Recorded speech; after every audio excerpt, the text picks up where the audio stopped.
Today in Nerd History! Perhaps you've noticed while watching anime on Blu-ray that it could look quite a bit different than it looked when it first aired. Well, that's because a lot of animation production houses worked on super crunched timelines. They have to cut corners to get things to air on time, but rather than let those sloppy drawings, errors, and dubious style guide interpretations live on in perpetuity, some studios elect to redraw entire segments for home video release.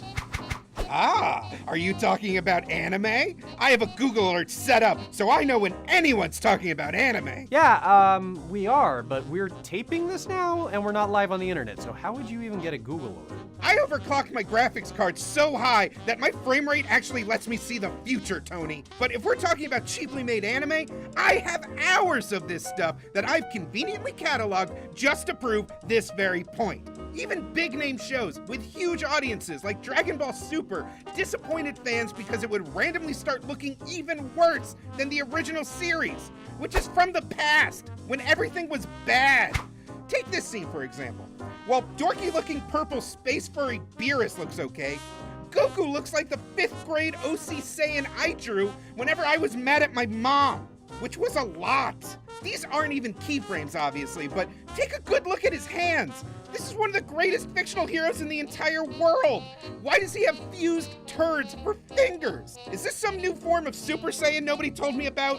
Super Saiyan level crap? But in home video, this ugly duckling became a beautiful anime swan, or at least the duckling turned into what a duck should actually look like, instead of like a weird backwards, inside-out ass duck. And frankly, these changes are pretty minor compared to other shows. I mean, you could at least recognize that each drawing is supposed to be Goku. The same can't be said for Mekakucity Actors. Check out the original scene compared to this animation from the re-release. Not only are the character designs entirely different, but they're wearing different clothes and, oh yeah, it doesn't remind me of a bad machinima from 2003 for no goddamn reason.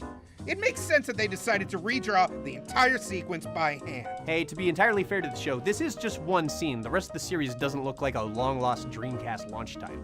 Other shows, like the recent Berserk revival, were done almost entirely in CG, so they can't just scrap the whole show and draw it all over again, as much as true Berserk fans wish they had.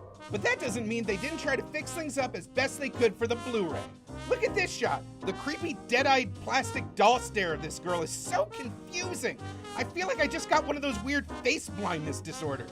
The higher-ups knew that this was a cursed image, so it was wisely redone. It's worth reasserting at this point that this is such a common practice that some publishers advertise their Blu-ray releases by saying, not as shitty as the TV version. I'm paraphrasing, but it's kind of upsetting that people go for this too. I mean, could you imagine having to wait for the Blu-ray release of Guardians of the Galaxy to see Chris Pratt, but if you go to see it in the theater, you get like Chris O'Donnell? Does anyone know who that is? Nobody knows who Chris O'Donnell is. Our average viewers are infants accidentally tapping the videos while chewing on an iPad mini. Maybe not you personally watching this, but we have the numbers. Statistically, that's who you are. You want some of that upper-class Daily Motion bullshit? Go somewhere else. Point remains, you have to wonder why some studios bother to animate this at all if they're just gonna have to pay to completely redraw it later. Another example is from Ore Twintail ni Narimasu. Now, I watch this show strictly for the plot, and not because I yearn for an easily digestible form of female intimacy that doesn't trigger my social anxiety. Anyway, check out this clip. Watch how they redid everything in this shot except for the background. In Japan, series like these are always done by animators whose pay rate can go up and down depending on how good they are. So when they try to cheap out when someone's new or rushed or just using someone who sucks, it's always a risk to the final product. But let's not get hung up on just animation because it's not the only way that things change when they come to Blu-ray. As we've explored in earlier videos, super violent shows like Terra Formars were rife with lazily placed black smudges to censor out ultraviolence and severed heads. There comes a point where so much is obscured by the censorship that it's difficult to parse what's actually happening in the scene. If it's so covered in black bars that you can't even parse what's supposed to be happening in the scene, why even make this a scene at all? It makes sense if you just view those black bars as little ads to buy the Blu-ray instead. The action may not be clear, but it is clear that the censorship is done in a way to make the viewer feel like they're missing out on some real cool neck stumps. Keeping that in mind, the Blu-ray release of Nisekoi flies in the face of everything that we talked about until this point. Here's the original TV version overflowing with Hot Springs fan service. And here is the Blu-ray. The TV version, Blu-ray version.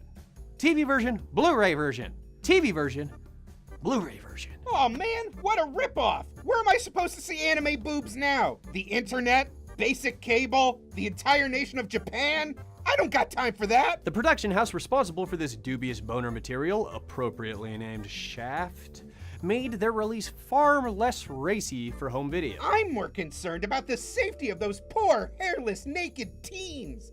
If the baths are hot enough to produce that much steam, then the water should be scalding the flesh right off of their kawaii bones! Is this a subtle commentary on the sorry state of anime and the near toxic cycle of broadcast to home video release, or is this a clever way of punishing pirates who steal Blu-ray rips of episodes instead of watching them legally on TV? Or is this all just one big joke? I'm gonna go with one big joke, I guess. Who knows? Let me know in the comments. Bye. Should I hang up or should you? Who's